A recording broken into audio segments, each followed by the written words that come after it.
Beredar di sejumlah grup WhatsApp sebuah video berdurasi 33 detik menyuguhkan kolase foto dan video kebersamaan almarhumah Ruli Yuni Setiawati, 50, Sekretaris Dinas Perumahan Rakyat dan Kawasan Permukiman, PRKP, Pemkab Bangkalan bersama seorang pria, Minggu, 28 Juni 2026, sore.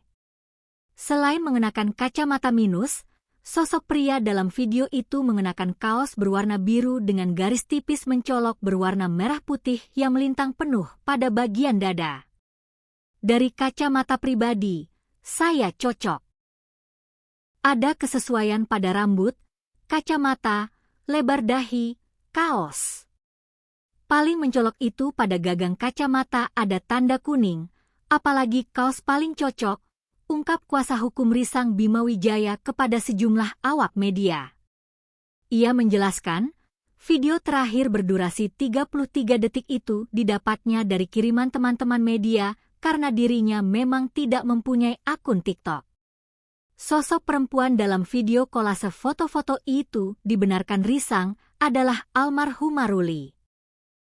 Ponsel korban ada di tangan penyidik, betul itu adalah korban. Kemudian tertulis di situ Oppo A9, betul ponsel korban, diunggahnya tanggal 19 Juni 2026, berarti hari Jumat dan lokasinya di alun-alun Kota Batu, jelas Risang. Kendati demikian, lanjutnya, pihaknya selaku kuasa hukum dari keluarga almarhumah Ruli tidak bisa menyatakan bahwa sosok pria dalam video tersebut merupakan pria misterius atau terduga pelaku atas perkara tewasnya Ruli. Kalau saya pribadi kaos cocok, tapi saya tidak bisa mengatakan pria itu pelakunya sebelum orang itu ditangkap dan mengatakan betul bahwa ia pelaku dan apa motifnya, pungkas Risang. Wanita yang ditemukan tewas dalam mobil dinas Pemkab Bangkalan, Madura, yang terparkir di Bandara Juanda Surabaya di Sidoarjo, Jawa Timur, diduga merupakan sekretaris di Dinas Perumahan Rakyat dan Kawasan Permukiman, PRKP, Pemkab Bangkalan, Rabu, 24 Juni 2026. Korban ditemukan dalam mobil yang terparkir di Terminal 1 Bandara Juanda. General Manager Bandara Internasional Juanda, Muhammad Thohir, mengatakan korban ditemukan dalam mobil plat merah bernomor polisi M1090 HIPI. Benar, kejadiannya siang tadi, kata Thohir kepada Tribun Madura Network, Rabu, 24 Juni 2026. Dia mengatakan, dilihat dari nomor platnya, bisa jadi mobil itu dari Bangkalan, Madura. Namun ia enggan menanggapi lebih jauh, karena buka kapasitasnya.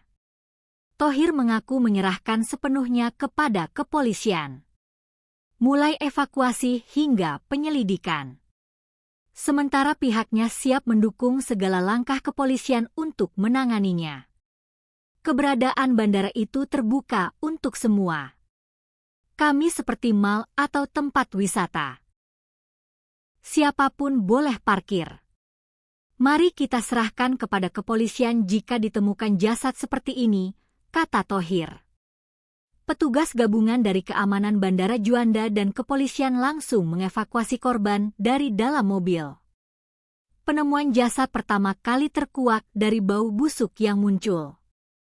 Pengguna jasa parkir terminal Bandara Juanda semula terganggu dengan bau menyengat itu.